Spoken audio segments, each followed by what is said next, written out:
വെള്ളാപ്പള്ളി നടേശൻ മുസ്ലിങ്ങൾക്കെതിരാണ് എന്ന കാര്യത്തിൽ എന്താ സംശയം?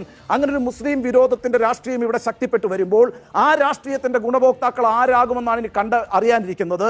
ആ വോട്ട് CPM-ലേക്ക് തിരിച്ചെത്തുമോ അതോ അത് BJP കൊണ്ടുപോകുമോ എന്നാണ് നമ്മൾ കണ്ടറിയാനിരിക്കുന്നത്. അടുത്ത നിയമസഭാ തെരഞ്ഞെടുപ്പ് തെളിയിക്കുമെന്ന കാര്യത്തിലുള്ള സംശയവുമില്ല. ഞാൻ സൂചിപ്പിച്ചു വന്നത് അല്ലെങ്കിൽ തന്നെ CPM-നും CPI-ക്കും ഇടയിൽ LDF-ൽ വലിയ പ്രശ്നങ്ങൾ രൂപപ്പെട്ടുകൊണ്ടിരിക്കുകയാണ്. വലിയ കലഹങ്ങൾ ആ പാർട്ടിക്കിടയിൽ നടക്കുന്നുണ്ട്. എന്താ അതിന്റെ പ്രധാനപ്പെട്ട കാരണം എന്ന് പറയുന്നത്, ഈ തദ്ദേശ തെരഞ്ഞെടുപ്പിന് പോകുന്നതിന് തൊട്ട് മുമ്പായിട്ട് PMC പോലൊരു പദ്ധതിയുമായി ബന്ധപ്പെട്ട് വലിയ വിവാദമുണ്ടായല്ലോ. ആ വിവാദം ഉണ്ടാക്കിയത് ആരാണ്? CPI ആണ്. എന്താ CPI തീരുമാനിച്ചത്? ആ പദ്ധതിയിൽ നിന്ന് പിന്നോട്ട് പോയില്ലെങ്കിൽ മന്ത്രിമാരെ മന്ത്രിസഭയിൽ നിന്ന് പിൻവലിക്കുമെന്ന് പ്രഖ്യാപിച്ച പാർട്ടിയാണ് ആ പാർട്ടി. അവരത് പരസ്യമായി പ്രഖ്യാപിച്ചിട്ടില്ല എങ്കിൽ പോലും ആ തീരുമാനം മുഖ്യമന്ത്രി പിണറായി വിജയൻ അറിയിച്ചിരുന്നു. ആ തീരുമാനം അറിയിച്ചതിന്റെ അടിസ്ഥാനത്തിലാണ് ഈ സംസ്ഥാന മന്ത്രിസഭ ഈ പറയുന്ന പദ്ധതിയിൽ നിന്ന് പിന്നോട്ട് പോകാനായിട്ട് തീരുമാനിക്കുന്നത്. അതിന്റെ ദേഷ്യത്തിലാണ് അന്ന് വൈകുന്നേരം ഒരു വാർത്താ സമ്മേളനം നടത്തിക്കൊണ്ട് ഈ കേരളത്തിൽ ഒട്ടേറെ സൗജന്യങ്ങൾ പിണറായി വിജയൻ പ്രഖ്യാപിക്കുന്നത്. യഥാർത്ഥത്തിൽ നവംബർ 1-ാം തീയതി ഒരു പ്രത്യേക സമ്മേളനം വിളിച്ചു കൂട്ടിക്കൊണ്ട് അതിദാരിദ്ര്യമുക്തമായി കേരളത്തെ പ്രഖ്യാപിക്കുന്നതിനോടൊപ്പം ഈ പറയുന്ന പെൻഷനും മറ്റ് സ്ത്രീ സുരക്ഷാ പെൻഷനും അടക്കമുള്ള കാര്യങ്ങൾ പ്രഖ്യാപിക്കാനാണ് ഇരുന്നത്.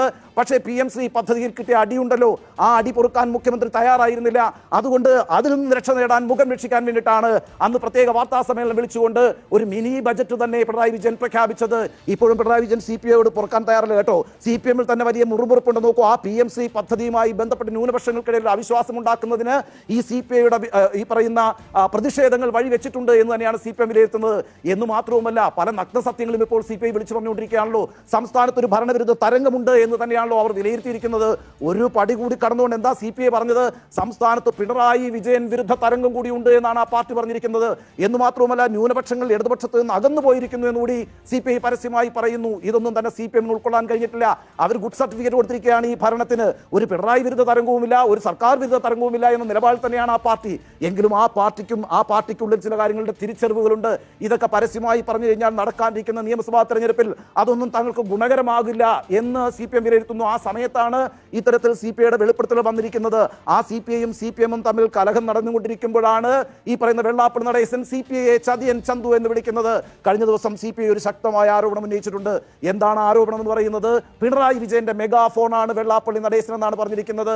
അതായത് പിണറായി വിജയന് പരസ്യമായി പറയാൻ കഴിയാത്ത കാര്യങ്ങൾ ഈ മെഗാഫോൺ ആയിട്ടുള്ള വെള്ളാപ്പള്ളിയെ കൊണ്ട് പറയിപ്പിക്കുന്നു എന്നാണ് CPI ആരോപിക്കുന്നത്. അതായത് ചതിയൻ ചന്തു എന്ന് CPI-യെ പിണറായി വിജയൻ അല്ല വിളിച്ചിരിക്കുന്നത്, വെള്ളാപ്പള്ളിയാണ് വിളിച്ചിരിക്കുന്നതെങ്കിലും അതിന്റെ പിന്നിൽ പ്രവർത്തിക്കുന്നത് പിണറായി വിജയനാണ് എന്നാണല്ലോ ഭംഗ്യന്തരേണ CPI നേതാക്കൾ പറഞ്ഞു വെച്ചിരിക്കുന്നത്. അപ്പൊ നോക്കൂ, വെള്ളാപ്പള്ളിക്കെതിരായിട്ടുള്ള വിമർശനം എന്ന് പറയുന്നത്, CPI-യുടെ വിമർശനം എന്ന് പറയുന്നത് യഥാർത്ഥത്തിൽ പിണറായി വിജയനെതിരായിട്ടുള്ള വിമർശനമായി മാറിക്കഴിഞ്ഞിട്ടുണ്ട്. ആ പാർട്ടിക്കിടയിൽ വലിയ അകലങ്ങൾ സംഭവിച്ചുകൊണ്ടിരിക്കുന്നു. ആ രണ്ട് പാർട്ടികൾക്കിടയിലും പലപ്പോഴും പല രീതിയിലുള്ള തർക്കങ്ങൾ രൂപപ്പെട്ടിട്ടുണ്ട്. എന്നാൽ നേതൃത്വത്തിൽ അതൊക്കെ പരിഹരിച്ചു പോകുന്നതാണ് കണ്ടിട്ടുള്ളത്. എപ്പോഴും ഒരു ലവ് ഹേറ്റ് റിലേഷൻഷിപ്പാണ് ഈ പറയുന്ന CPM-ഉം CPI-യും തമ്മിൽ ഉണ്ടായിട്ടുള്ളത്. പലപ്പോഴും അവരുടെ സംഘർഷങ്ങൾ വലിയ കൊലപാതകങ്ങളിലേക്ക് വരെ എത്തിച്ചേർന്നിട്ടുണ്ട്. പക്ഷേ അതൊക്കെ ഒരു ഭൂതകാലമാണ്. ഇപ്പോൾ അവർ ഒറ്റക്കെട്ടായി നിൽക്കുകയാണ്. പക്ഷേ ഈ പിണറായി വിജയൻ മെഗാഫോണായിട്ട് വെള്ളാപ്പള്ളിയെ കൊണ്ട് നടക്കുന്നതിനെതിരെ CPI-ക്കുള്ളിൽ വലിയ പ്രതിഷേധം ശക്തിപ്പെട്ടിട്ടുണ്ട്. എന്നു മാത്രവുമല്ല, CPM-നും CPI-ക്കും ഇടയിൽ ഒരു വലിയ സംഘർഷത്തിന്റെ സാഹചര്യം ഒരുക്കുന്നതിന് ഒരു സമുദായ നേതാവ് മുന്നിട്ട് ഇറങ്ങി നിൽക്കുന്നു എന്നുള്ള അതിവിചിത്രമായ കാഴ്ചയാണ്, അത്ഭുതകരമായ കാഴ്ചയാണ് കേരളം ഇപ്പോൾ കണ്ടുകൊണ്ടിരിക്കുന്നത്. നോക്കൂ, 3 മാസത്തിന് ശേഷം നിയമസഭാ തെരഞ്ഞെടുപ്പ് നടക്കാനിരിക്കുകയാണ്. LDF ഒറ്റക്കെട്ടായി നിൽക്കേണ്ട സമയമാണ്. കഴിഞ്ഞ തദ്ദേശ തെരഞ്ഞെടുപ്പിൽ കനത്ത തിരിച്ചടിയാണ് അവർക്കുണ്ടായിട്ടുള്ളത്.